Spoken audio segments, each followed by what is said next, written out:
한동안 사진 하면 떠오르는 단어가 있었습니다. 그거요. 사진의 문화를 선도했었던 기업의 이름이었죠. 그런데 세상이 변했습니다. 이 필름의 세대에서 디지털 시대로 급변하게 되었죠. 근데 그걸 따라잡지 못하고 그렇게 큰 기업, 이 사진의 문화를 좌우했었던, 선도했었던 기업이 이제 조그만 기업이 되어버렸습니다. 그들이 세상이 디지털 세계로 바뀔 것을 알지 못했었을까요? 그렇지 않습니다. 오히려 선두에 섰었던 그런 기업입니다. 1975년에 이미 디지털 카메라의 프로토타입을 개발해서 내보였었던 그런 기업 아니었겠습니까? 그럼에도 불구하고 그들이 따라가지 못했었던 것은 익숙한 방식에 안주했기 때문에 그렇습니다. 세상은 급변하고 있는데요, 새로운 시대가 도래했는데 그만 익숙한 방법에 안주하여 따라가지 못했던 것이죠. 이 이야기는요, 우리에게 아주 중요한 질문을 하나 던져줍니다. 새 시대가 오면은 그 새 시대를 담을 그런 새로운 삶, 또 새로운 그릇이 필요하지 않을까 하는 것입니다. 여러분, 익숙한 방식이 편하다고 그곳에 안주하다 보면요, 새로운 시대가 주는 기회를 놓쳐버릴 수가 있게 되는 것이죠. 오늘은 옛것과 새것에 대한 말씀을 같이 나누려고 합니다. 우리 예수님께서 아주 유명한 비유의 말씀을 해주셨습니다. 새 포도주와 새 붓에 대한 말씀입니다. 이 말씀을 통해서 옛것과 새것을 대하는 우리의 마음가짐을 다시 한번 돌아보기를 원합니다. 하루는 예수님께서 레위라고 하는 세리를 제자로 삼으셨어요. 세리임에도 불구하고 예수님의 제자가 되었었던 이 레위는 얼마나 기뻤는지 모릅니다. 그래서 예수님을 초대하고 제자들을 초대하고 자기와 함께 했었던 동료들을 초대해서 아주 큰 잔치를 벌입니다. 잔치가 한참 진행되고 있는데 시비가 붙었어요. 첫 번째 이야기는 뭐냐면은 예수님은 왜 세리들과 저 죄인들과 함께 먹고 마시느냐 하는 그런 문제였습니다. 당시 세리는 죄인 취급받았거든요. 세리는 정말로 불경스러운 것, 그리고 굶어 죽으면 죽을지라도 하지 말아야 될 것으로 여겼던 것이죠. 그런 세리를 예수님께서 제자를 삼으셨단 말이죠. 이것은 숨길 일입니다. 감출 일이에요. 너 제자 삼았다고 아무에게도 말하지 마, 이렇게 해야 될 일인데 오히려 큰 잔치를 벌여서 동네 사람들 초대해서 아주 떠들썩하게 먹고 마시고 있는 겁니다. 그 모습이 바리새인들에게 좋은 모습이었을까요? 그런데 예수님께서는 이렇게 대답을 하십니다. 말씀해 보니까 누가복음 5장 31절에서 32절 말씀인데 우리 같이 한번 읽어보겠습니다. 건강한 자에게는 의사가 쓸데없고 병든 자에게라야 쓸데있나니 내가 의인을 부르러 온 것이 아니요 죄인을 불러 회개시키려 왔노라. 또 다른 시비가 있었습니다. 그것은 세리 요한의 제자들과 바리새인들의 제자들은 금욕하고 금식하는데 왜 예수님과 함께하는 제자들은 금식하지 않고 먹고 마시느냐 하는 그런 시비였습니다.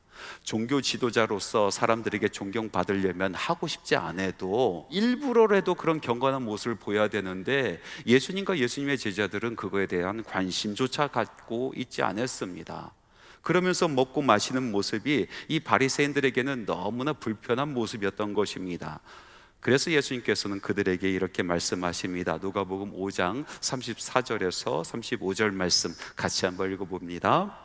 혼인집 손님들이 신랑과 함께 있을 때에 너희가 그 손님으로 금식하게 할 수 있느냐? 그러나 그날에 이르러 그들이 신랑을 빼앗기리니 그날에는 금식할 것이니라. 바리새인들과 예수님의 논쟁을 보면 참 재미난 구석이 있습니다. 바리새인들은 계속해서 형식에 대한 것만 이야기하고 있습니다. 반면에 예수님은 내용에 따른 형식에 대한 이야기를 하고 있는 것입니다. 첫 번째 답변을 보십시오. 예수님께서 말씀하십니다. 건강한 자에게는 의사가 쓸데없고 병든 자들에게라야 쓸데있느니라. 바리새인들은 계속해서 세리들과 죄인들과 같이 밥을 먹지 말아야 된다라는 형식에 대한 이야기를 하고 있을 때에 예수님께서는 그 형식을 담는 내용에 대한 이야기를 하고 있는 것입니다. 형식을 담는 내용, 다시 말해서 영적으로 병든 사람들을 부르기 위해서, 그들을 회개시키기 위해서 또 다른 형식이 필요하다, 그들과 함께 함께 먹고 마셔야 된다라고 말씀하고 계시는 것입니다. 이제 찾아야 될 사람들은 건강한 사람들이 아니라 병든 사람들, 영적으로 죄인들, 그들을 찾아 나서서 그들을 보살펴야 되는 시대가 열리기 때문에 참 따뜻한 의사처럼 그들과 함께 뒹굴고 그들과 함께 먹고 마시는 그런 형식이 필요하다라고 말씀하시고 계시는 것입니다. 예수님의 두 번째 대답을 한번 보십시오. 예수님께서 이렇게 말씀하십니다. 신랑이 와서 축제해야 할 때에 금식하며 슬퍼할 수가 없다라는 것입니다. 예수님께서는 금식이라는 형식을 무시하지 않으셨습니다. 다만 그 금식이라는 형식을 담을 때가 있다라는 것이죠. 신랑이 있을 때와 신랑이 없을 때가 있는데, 금식이란 그 형식은 신랑이 없을 때 어울리는 것이고, 신랑이 지금 있을 때는 금식과는 어울리지 않고 오히려 축제가, 오히려 잔치라는 형식이 더 어울리다라고 말씀하고 계십니다. 바리새인과 그를 추종하는 사람들은 계속해서 형식에 대한 이야기만 하고, 예수님은 형식 그래 맞다, 그러나 내용에 맞는 형식이 필요하다라고 말씀하고 계시는 것입니다. 이어서 예수님께서는 두 가지 아주 중요한 비유를 말씀해 주시죠. 첫 번째 비유는 무엇입니까? 헌옷에 구멍이 났어요. 이 구멍을 메꾸기 위해서 새 옷을 싹둑 잘라서 그 천을 가지고 그곳에 덧대지 않는다는 것입니다. 그렇게 되면 새 옷도 망가지고, 그리고 헌옷과 새로운 천이 어울리지 않는다라는 것이죠. 이어서 예수님께서 말씀하십니다. 새 포도주는 새 가죽 부대에 넣지 헌 가죽 부대에 넣지 않는다. 새로운 포도주가 생겼습니다. 그것을 어디에다 얹습니까? 새로운 포도주 틀에 담는 거 아니겠습니까? 그것을 만약에 헌 가죽 부대에 넣게 되면은 새로운 포도주가 발효하면서 팽창하는 그 힘을 이 헌 가죽 부대가 견딜 수 없게 되는 것입니다. 그래서 그것이 터져버려서 아까운 새 포도주도 다 쏟아버리게 되는 것이고, 그리고 또 쓸 수 있는 헌 가죽 부대도 못 쓰게 된다라고 말씀하고 계시는 것입니다. 무슨 뜻입니까? 새로운 내용들이 펼쳐질 때를 맞이했는데 그 내용들을 담을 수 있는 형식이 필요하다라는 말씀입니다. 새 시대가 이미 도래하였다. 새 시대가 이미 펼쳐지고 있다. 새 시대가 이미 열려 있다라고 말씀하고 있는 것입니다. 율법으로 가두고 정죄하던 시대는 이제 끝이 나고, 잃은 사람들, 아픈 사람들, 갇힌 사람들을 찾아 나서는 새로운 복음의 세대가 열렸다라고 말씀하고 계시는 것입니다. 그 사람들이 복음의 말씀을 듣고 해방을 얻고 주께로 돌아와 신랑 되신 예수 그리스도와 함께 잔치를 벌이는 시대가 도래하였다라고 말씀하고 계시는 것입니다. 예수의 시대, 그리고 이 복음의 시대, 그 시대에 걸맞는 형식이 이제 필요하다라고 말씀하고 계십니다. 불행하게도 이 바리새인들과 서기관들은 그것을 보지 못하였습니다. 새 시대가 열리는 것을 보지 못하였습니다. 그것을 인식하지 못했습니다. 그래서 그들은 구습에 갇혀서 살아갑니다. 새로운 시대, 새로운 포도주의 맛을 맛보지 못하는 불행한 인생이 되어버렸습니다. 여러분, 우리들에게는요, 새 시대를 바라볼 수 있는 안목이 필요합니다. 특별히 하나님의 사람들은요, 영적인 안목이 필요한 것입니다. 새 시대가 펼쳐질 것을 우리는 알 수 있어야 되는 것입니다. 하박국이라는 선지자가 있었어요. 이 하박국이라는 선지자가 세상을 바라보니까, 자기가 살아가는 현실을 보니까 너무나 암울한 겁니다. 나라는 망해가지요, 경제는 바닥을 쳤죠, 정의는 사라져버렸죠, 주변에 있는 강대국이 호시탐탐 노리고 있죠. 도무지 희망이란 것을 볼 수가 없는 암울한 현실을 바라보았습니다. 너무나 답답한 심정으로 이 하박국이라는 선지자는 망대 위로 올라가지 않습니까? 일사각오를 가지고 하나님께 따져 묻듯이 항변하며 이야기합니다. 하나님, 왜입니까? 왜? 도대체 왜? 하나님, 도대체 왜 우리의 삶은 이렇게 암울합니까? 하나님, 이대로 끝내시렵니까? 하나님, 이대로 모든 것을 마치시렵니까? 우리를 버리시나이까? 라고 하나님 앞에 항변하듯이 이야기를 합니다. 그리고 그 기도의 끝에 이 하박국은 이렇게 고백합니다. 지금 내가 보는, 내 앞에 펼쳐진 이 세상은 암울하지만 나는 여호와로 말미암아 즐거워하며 나의 구원의 하나님으로 말미암아 기뻐하리로다. 누구 때문에 즐거워한다고요? 여호와 하나님으로 말미암아 즐거워하겠다. 누구 때문에 기뻐한다고요? 구원의 하나님으로 말미암아 나는 기뻐하겠다. 나의 현실은 암울하지만은 나는 기뻐하겠다. 나는 즐거워하겠다. 왜? 하나님께서 나를 구원하시기 때문에. 망대 위에서 기도하였던 이 하박국이라는 선지자는 보았습니다. 영안이 열렸습니다. 안목이 생겼습니다. 미래를 볼 수가 있었습니다. 그곳에서 그는 하나님을 보았습니다.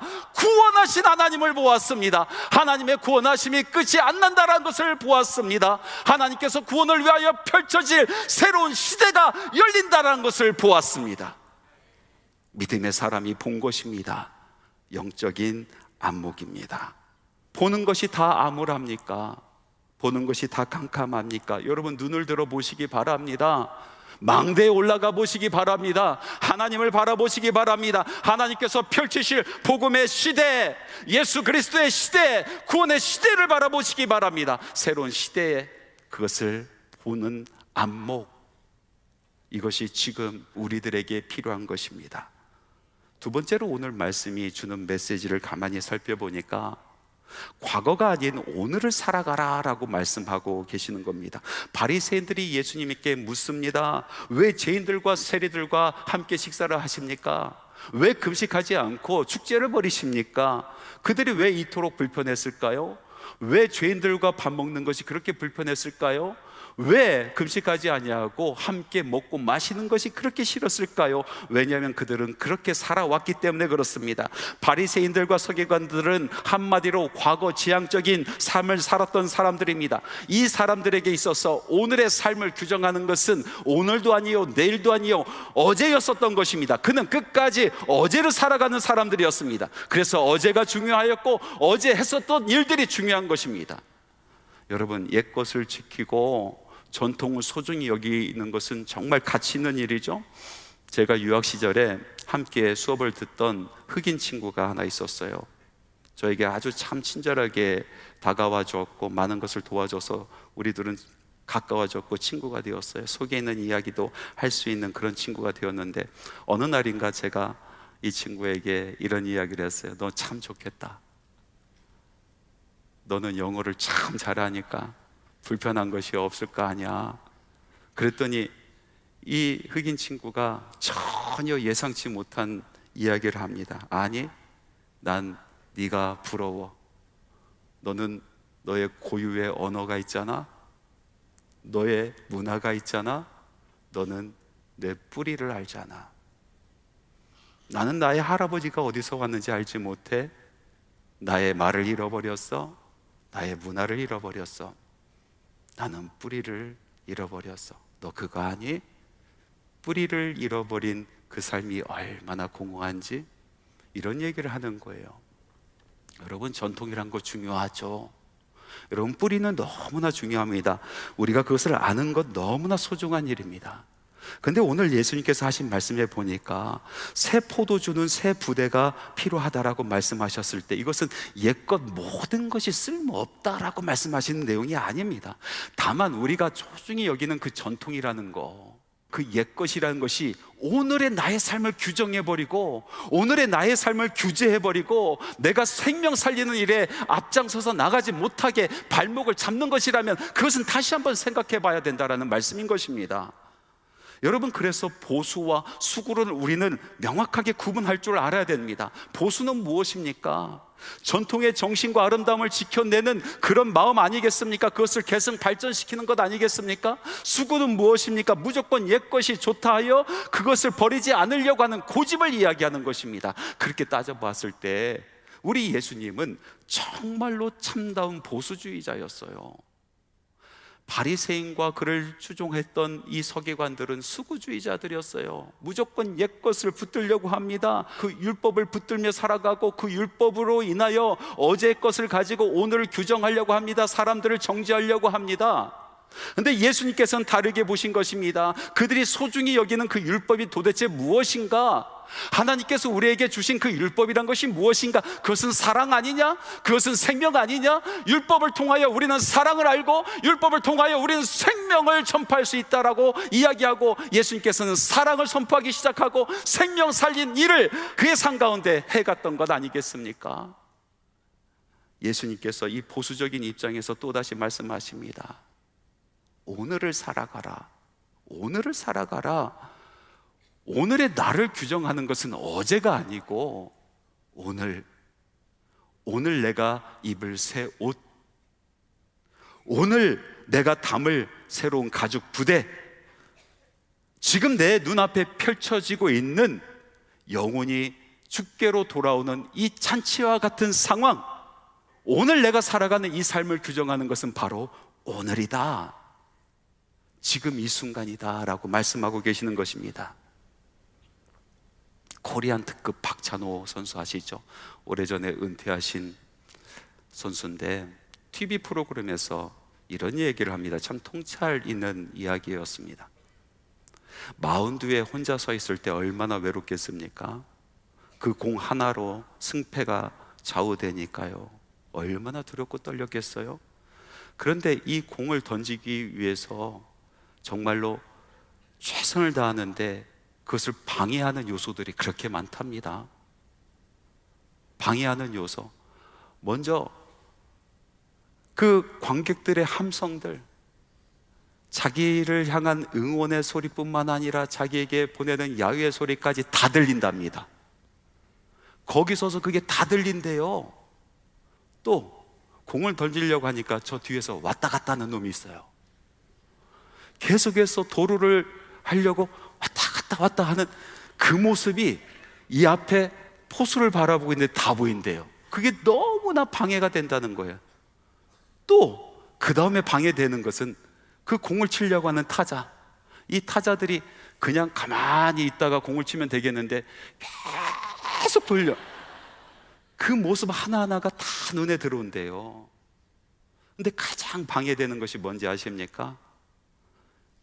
1회부터 자기가 던져왔었던 공들이 다 생각난대요. 아주 초집중하는 자리였기 때문에 그런 것 같아요. 자기가 던져왔었던 공 하나하나가 다 생각이 난대요. 성공했었던 공, 실패했었던 공이 다 생각이 나요. 그게 가장 자기 마음을 흔들었다는 거예요. 투수의 마음이 흔들립니다. 그리고 심리적 압박감을 줍니다. 이 싸움에서 지게 되면은, 이 심리적인 압박감에서 지게 되면은 엉뚱한 공 던진대요. 그런데요, 이 싸움에서 이기는 방법이 딱 하나 있대요. 그것은 뭐냐면은 나를 방해하는 이 모든 것 접어두고 내가 지금 던지려고 하는 이 공 하나에 집중하는 거예요. 그 공 하나를 집중해서 정말 최선의 것을 던질 때에, 그때 그런 공들이 하나하나 쌓여서 게임의 승패가 달라진다는 것입니다. 오늘을 살고 싶죠. 내 앞에 있는 사람들과 함께 살고 싶죠. 그런데 방해가 너무나 많지 않습니까? 내가 지금 하는 내 일에 집중하고 싶은데, 그런데 우리 주변에 얼마나 많은 방해들이 있어요. 가정의 문제가 있고요, 자녀들의 문제가 있고요, 형제들의 문제가 있고요, 사업의 문제가 있고요, 직장의 문제가 있고요. 나를 향한 칭찬과 비난의 소리가 얼마나 깨끗하게 내 귀 속으로 들어오는지 몰라요? 그 모든 소리가 나를 방해합니다. 가장 크게 우리를 방해하는 것은 내가 지금 살아왔던 그 삶들의 이야기예요. 과거의 이야기, 내가 성공했었던 이야기, 실패했었던 이야기, 그것들이 너무나 뚜렷하게 생각나지 않습니까? 집중하고 싶은데 집중할 수가 없어요. 그런데 여러분, 분명한 것은요, 이 모든 이야기가 오늘을 살아가는 나를 규정할 수 없습니다. 오늘 내가 살아가는 이 삶을 어제가 규정할 수 없어요. 오늘 내게 펼쳐질 이 하루는요, 하나님께서 나에게 주신 하루예요. 새로운 날입니다. 과거가 나를 발목 잡을 수 없게 되는 것입니다. 그래서 하루를 살아가는 것입니다. 하루를 집중하여 살아가는 것입니다. 내게 맡겨주신 그 일을 집중하여 하는 것입니다. 내가 오늘 만나는 그 사람에게 집중하는 것입니다. 내가 오늘 해야 될 일, 바로 거기에 최선을 다하는 것입니다.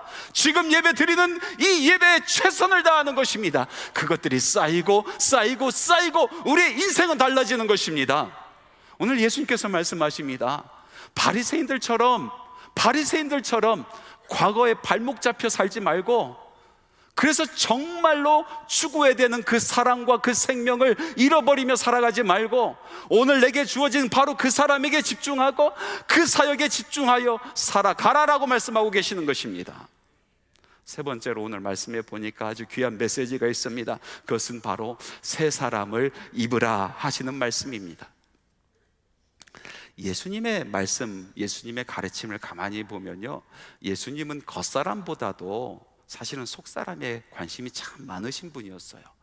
항상 예수님께서 가르치실 때마다 속사람의 중요성에 대한 이야기를 많이 하셨거든요. 우리가 너무나 잘 아는 마태복음 23장에 보면은 예수님께서 서기관들과 바리새인들을 향하여 이렇게 말씀하십니다. 겉만 번지름한 회칠한 무덤이다 라고 이야기한 거예요. 하나님 앞에 섰을 때 겉모습이 중요하지 않다. 그 속에 무엇이 들어있는가? 그 속에 들어있는 것이 무엇인가? 불꽃 같은 눈으로 우리의 심장을 꿰뚫어 보신 하나님 앞에 설 때는 그 속의 것이 중요하다라고 말씀하지 않으십니까? 또 바리새인들과 손 씻는 이 정결 예식으로 인하여 논쟁이 붙었을 때 예수님께서는 말씀하십니다. 우리의 겉을 더럽히는 것은 속에 있는 것이다. 겉이 더러운 것이 아니라 속에 있는 것이 더럽기 때문에 속에 있는 것이 나옴으로 말미암아 겉이 더러워진다라고 말씀하고 계시지 않습니까? 그래서 속에 있는 것이 중요하다. 속사람이 중요하다. 속사람이 중요하다. 계속해서 말씀하셨어요. 그런데 오늘 말씀에 보니까 예수님께서 겉사람에 대한 이야기를 하고 계시는 거예요. 아주 특이한 본문입니다. 새로운 것을 담기 위하여 그 겉의 모습이 어떠해야 되는가 말씀하시는 거예요. 이 말씀을 가장 잘 이해하고 강조한 사람이 바로 사도 바울이에요. 사도 바울이 에베소 교회에게 편지를 하면서 이런 말을 남깁니다. 에베소서 4장 22절에서 24절 말씀까지 우리 같이 한번 읽어볼까요? 너희는 유혹의 욕심을 따라 썩어져가는 구습을 따르는 옛사람을 벗어버리고 오직 너희의 심령이 새롭게 되어 하나님을 따라 의와 진리의 거룩함으로 지으심을 받은 새 사람을 입으라. 우리 안에 새로운 그 심령을 지켜가기 위해서는 썩어져가는 구습을 따라가는 옛사람을 벗어버리고 의로 새롭게 난, 진리로 깨끗해진, 거룩함으로 순결해진 이 새로운 사람을 입어야 된다라는 것입니다. 내 안에 있는 이 새로운 것을 지키기 위해서는 새로운 옷을 입어야 된다, 새로운 사람을 입어야 된다라고 강조하고 있는 것입니다. 여러분, 시편 1편에 있는 말씀 보십시오. 복이 있는 사람은 악인들의 꾀를 따르지 아니하며 죄인들의 길에 서지 아니하며 오만한 자들의 자리에 앉지 아니하며. 새로운 심령을 소유한 사람은 옛 습관을 따라가지 않는다라고 말씀하고 계시는 것입니다. 옛사람이 했었던 것처럼 아무거나 따라가지 않는다라는 것입니다. 옛사람이 했었던 것처럼 아무 곳에나 서성이지 않는다라는 것입니다. 옛사람이 했었던 것처럼 아무 자리나 앉지 않는다라는 말씀인 것입니다. 진짜 복된 사람은 그 마음속에 있는 새로운 것을 간직하기 위하여 새로운 삶을 살아간다는 것입니다. 아내 때문에 교회 다니다가 예수 진하게 만나서 정말 신앙생활 잘하고 계신 한 집사님이 계세요. 그 집사님이 저에게 간증 아닌 간증을 해요. 목사님 참 희한한 일을 겪었어요. 그러면서 이런 얘기를 합니다. 오랫동안 소식이 없었던 옛날 친구들, 비읍 리을 친구들. 왜 웃으세요? 바른 친구들이죠. 바른 친구들. 이 바른 친구들에게 연락이 왔어요. 그래서 만나자고 해서 그 자리에 나갔답니다. 얼마나 반가워요. 얼싸안고 또 안부를 묻고. 그런데 그 자리에 오래 있을 수 없었답니다. 왜? 자기가 너무나 달라졌더래요. 우선 옛날에는 비슷한 어투로 비슷한 말을 했는데 이제 자기가 하는 말이 달라졌대요. 표현하는 방식이 달라졌대요. 삶의 방식이 달라졌대요. 생각이 달라졌대요. 좋아하는 것이 달라졌더래요. 그래서 그 자리에 더 이상 앉아 있을 수 없어서 빠져나왔다라고. 참 희한하다고. 그렇게 달라지네요. 저는 속만 달라지는 줄 알았더니 내 겉모습이 달라지네요 하면서 이야기하는 것을 들었습니다. 사랑하는 성도 여러분, 우리는 하나님의 자녀예요. 우리는 새로 태어난 사람들이에요.